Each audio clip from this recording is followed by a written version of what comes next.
Welcome back to Undercover. We're here with the All American Rejects, who are back with your third album. Yeah. Which is pretty cool, When the World Comes Down. That's it. Now, the third album, if I may start off with a bit of a cliche of a question, is it's kind of a pivotal moment in a band's career where, you know, you're either going to keep going forever or run out of ideas. Now, you obviously didn't run out of ideas. Well, we'll see about album 4. Yeah, well, there you go. I mean, did it ever feel like, you know, suddenly, you know, you've done everything naturally, and is it still just a natural thing to write a song?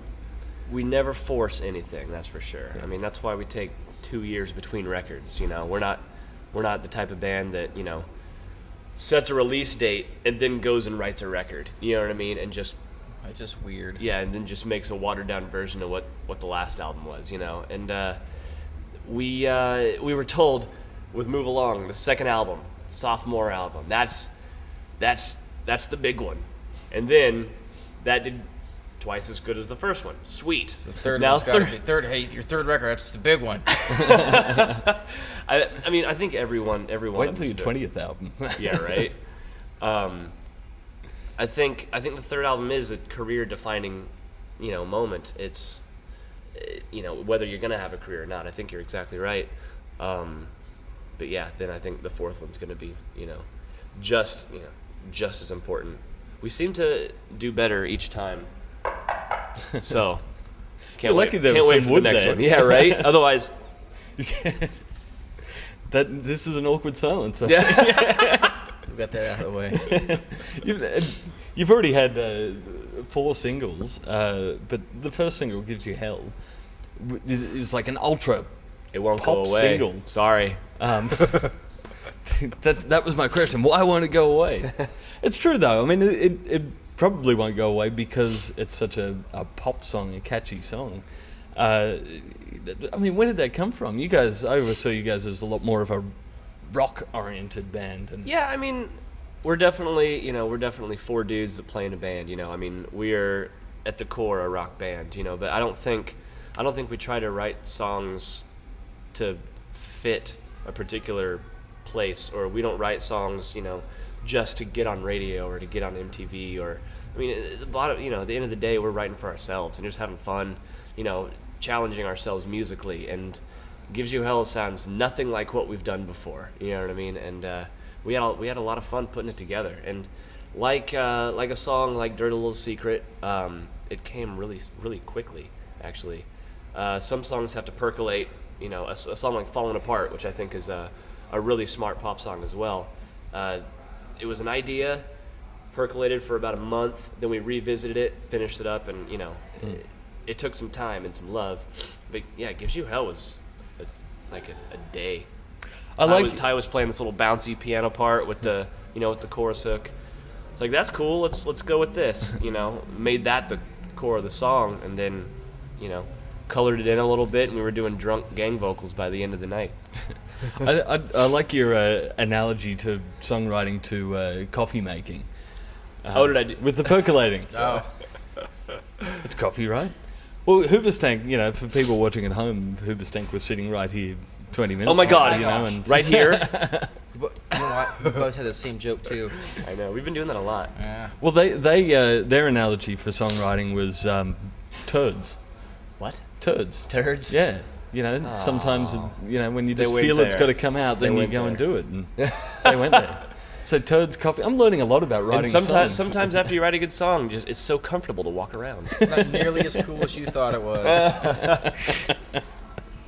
And sometimes drinking coffee makes you have to poop. Full circle. Wow. So if you guys drink coffee, then you keep can in mind get a whole album. You took it into this whole toilet. Yeah, this is you, man. Genre. That's true. I'll take it out right now. We're not those guys. Yeah. All right. Well, I mean, you know, we were talking about before about, you know, having these catchy songs on there, and you worked with Eric Valentine making this record, who was your third producer in 3 albums. Yep. Who is also probably the most pop-oriented producer. You know, he's worked with a lot. Well, he's also worked with Queens of the Stone Age and the Foo Fighters and the Dwarves.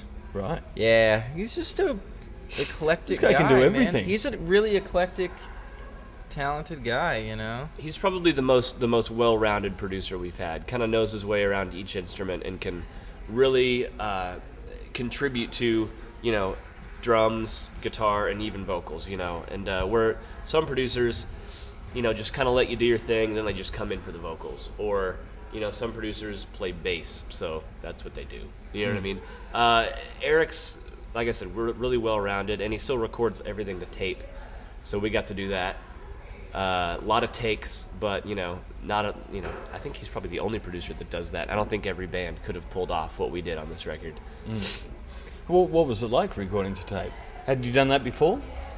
We kind of tickled with tape before. We recorded the drums and the bass to tape on the first record, and then Chris did the drums for Move Along on tape too, and then doubled it with extra big toms. They slowed the tape down to make it just this even bigger sound. And then, Didn't you have to play that twice as fast? yeah, like they double the speed up, and you record it super fast, and then they slow the tape back down so it sounds like this.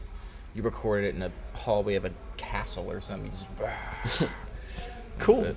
You're giving away all the secrets. hey, yeah, Which is you know, fine. you too can do this if you have tape machines Yeah. and nice microphones.